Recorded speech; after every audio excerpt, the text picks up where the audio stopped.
Speaking of here, WNBA free agency is hardly a new thing, but there are some things that are going to be unique this upcoming year. So we want to let you know what those are so we can all be on the same page. So key dates, January 11th through the 20th. So right now we are in the middle of that. Teams can make qualifying offers and core player designations.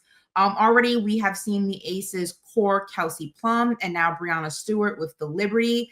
January 21st is also a key date. Teams can actually begin negotiations with free agents. February 1st, excuse me, contracts can officially be signed.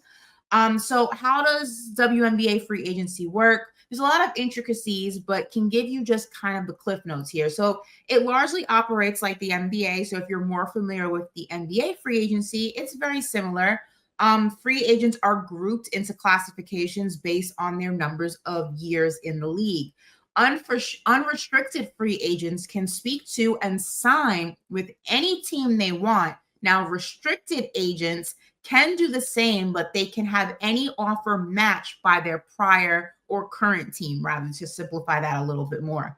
The WNBA has also reserved a category for players who hit free agency with less than 3 years in the league. So typically vets who entered the league like later in their career, maybe they spent some time overseas. We always talk about how difficult it is to get a WNBA roster spot, or younger players not on a typical rookie scale type of deal. Now, going to the core designation, this is interesting, right? This is similar to the NFL's franchise tag. So, if you know what that is, this will make it a little bit easier to understand. Teams can use it as a way to gain exclusive negotiating rights with a player.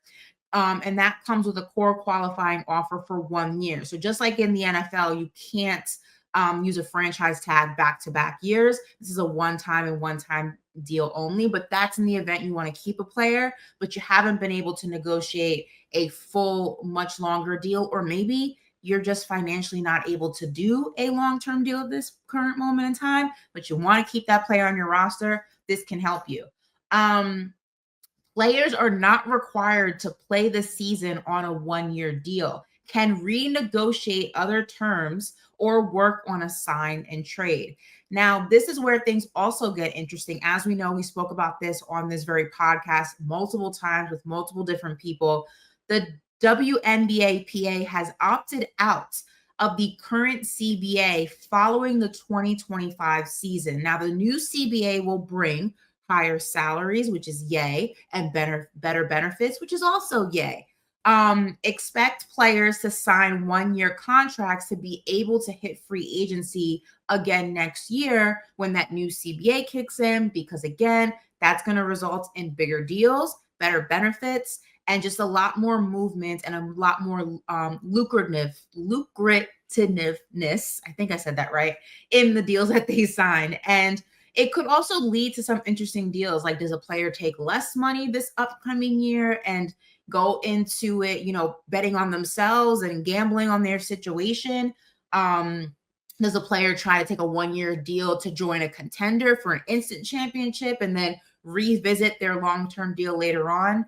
It's definitely going to be interesting. Also, are teams willing to overpay certain players, knowing how the money scale is going to change next year?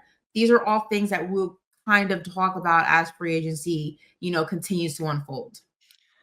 Well, Ashley, thank you for that breakdown because I know a lot of people, they don't understand free agency, and I think even And you guys us, like can have we're constant, sometimes, and I am not. yeah. But I think we're constantly looking at how it's changing, what it's doing, how people are using it to their advantage and not. There's a lot of players right now, a lot of big players that are free agents.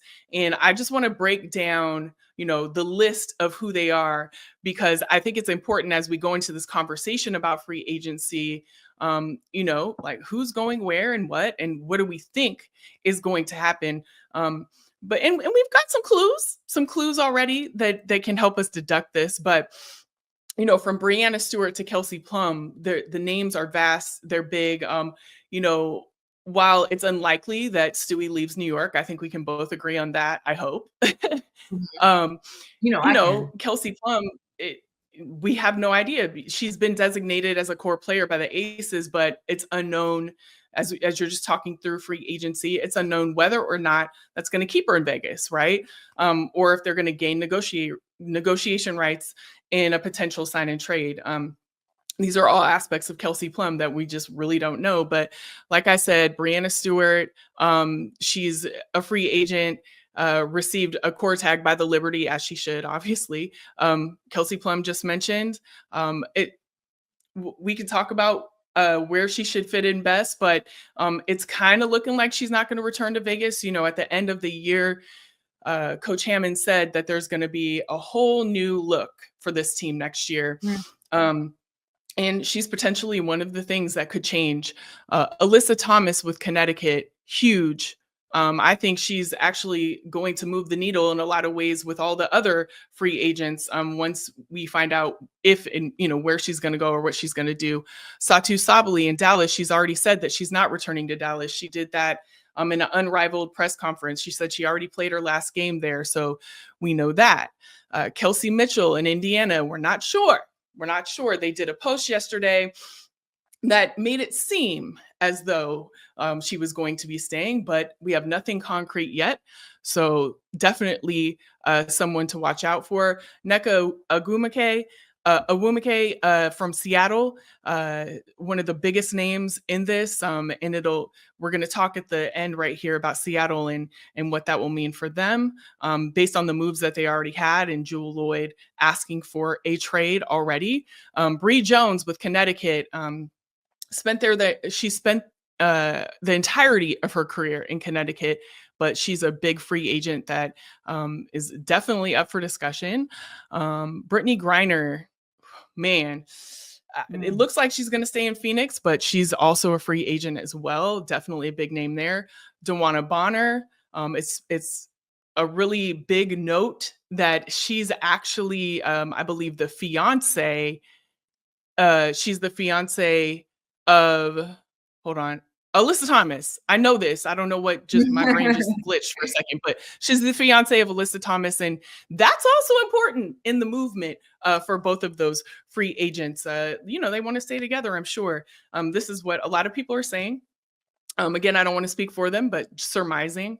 So let's get down to Seattle. We talked about them a little bit earlier, but Jewell Loyd is not a free agent, but has already requested a trade. So there's got to be some movement there, right? So when you think about the money that they have, they've placed a core tag on Gabby Williams already, which obviously will limit the amount that they can give to Nneka.